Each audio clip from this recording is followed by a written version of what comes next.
Hey, good Thursday evening, everyone. It has been an unseasonably cool day across the area, and that's going to lead to a very chilly night. Temperatures will be near record cold in the 40s tomorrow morning, so you definitely want a jacket. Now, we're going to warm things up tomorrow with sunshine. It'll be a nice Friday.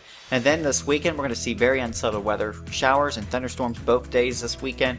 And every day next week, rain chances will continue in a very active weather pattern across the area. So here's a look at the temperatures tonight, falling back into the 40s. Again, our normal low this time of year would be about 65-ish. So again, we're going to be well below that here, about 20 degrees below average for tonight. And then here's that forecast for tomorrow.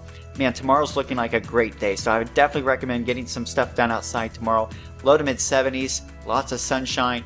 And then Saturday, we're going to see showers lingering around for a good part of the day. We'll see a chance for some thunderstorms, especially for Saturday night.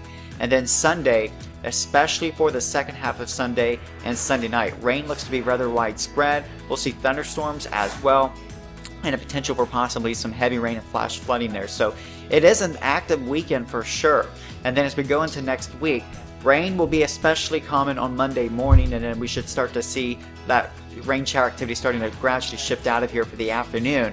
But then we're going to keep at least some chances in play. Tuesday, a lower chance, and then middle of next week, staying pretty active. We'll see temperatures fairly close to 80 degrees. Lows will get back to the 60s as we go through next week. Thanks for checking out your forecast update. Hope you guys have a great rest of your evening.